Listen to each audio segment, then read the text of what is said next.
Ah, c'est quand même dingue tout ce qu'on ferait pas pour une webcam de merde. Salut Barnet, salut Alix. Répondez pas surtout. Bon, est-ce qu'on peut hacker cette merde? Voilà.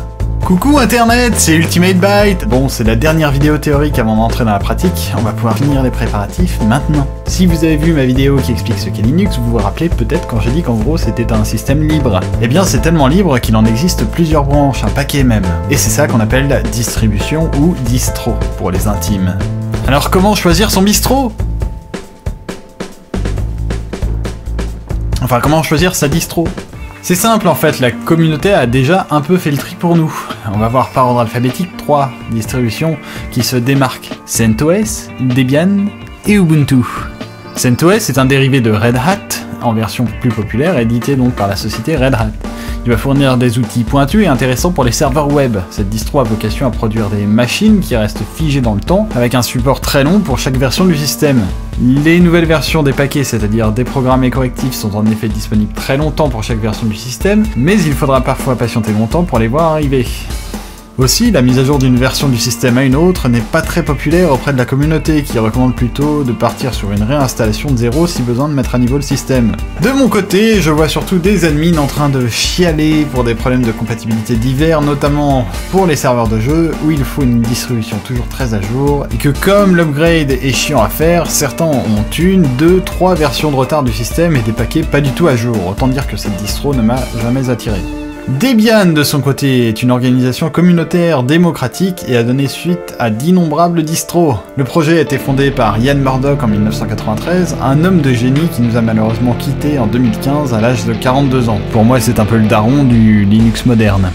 Debian arrive à être light et complet à la fois, très standard et compatible avec tout puisqu'il a donné naissance à de nombreuses autres distros. Pas de merde préinstallée, des mises à jour en temps et en heure et très stable, et une documentation ainsi qu'une communauté très riche. Bref, ma distro favorite. Ubuntu, dérivé de Debian, va fonctionner à peu près pareil avec des rajouts un peu partout qui ne servent strictement à rien à part alourdir le système. Pour moi, c'est un peu la version grand public de Debian qui a plus de sens sur un desktop que sur un serveur.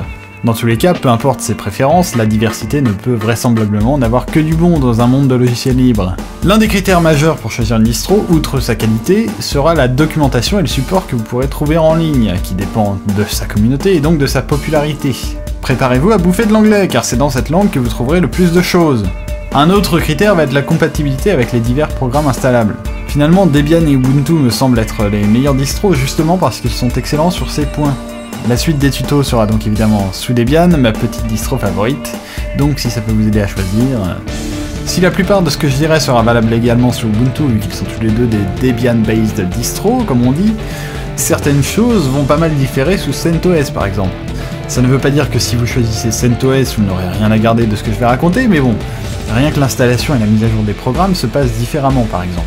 Et puis choisir une distro aujourd'hui n'est pas un aller sans retour. Quand on connaît au moins une distro, on peut déjà bien plus facilement s'adapter à une nouvelle et il suffit d'être prêt à faire le travail de recherche nécessaire. Alors évidemment, prenez une version 64 bits du système, on est en 2016 passé quand même. Les versions 32 bits sont notées i386 ou x86, alors que les versions 64 bits sont notées x86-64 ou x64, ou encore AMD 64. Pour la langue du système, je l'ai évoqué dans mon introduction de la série, mais honnêtement, c'est une idiotie que de vouloir son serveur en français. Je m'explique. Les programmes et leurs fichiers config sont forcément en anglais, les commandes seront en anglais, et seulement la doc et certains messages seront en français. Vous ne feriez donc que vous perdre à jongler entre français et anglais. De plus, en français, vous aurez du mal à trouver du support, car les grosses communautés de Linux, les développeurs de programmes et de scripts sont très majoritairement anglophones. En informatique, comme dans la plupart des domaines techniques, l'anglais n'est jamais bien compliqué. Il a l'avantage d'être plus concis et plus clair de par sa simplicité. Au final, l'anglais est juste plus efficace. Donc vous vous en sortirez avec seulement quelques rudiments d'anglais, j'ai pas trop de doute là-dessus. Mon système sera donc en anglais pour tous les tutos, et je ne peux que vous recommander de faire pareil. Le français c'est bien pour draguer des jolies midinettes, mais pas pour administrer ses serveurs. Bon, j'en ai fini avec vous, maintenant que vous avez probablement choisi Debian 64 bits et en anglais, eh bien on va pouvoir s'atteler à la suite, c'est-à-dire un peu de pratique.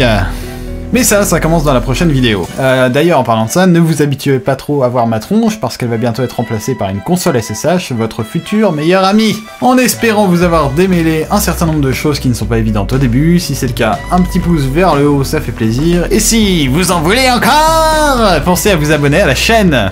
Vous pouvez toujours me soutenir en me payant une bière ou des serveurs avec les liens dans la description. Merci d'ailleurs à Jax Hawkway pour son nouveau don à TerraGeek, tu gères mec. Vive la liberté et vive Linux, c'était Ultimate Byte, merci d'avoir regardé cette vidéo.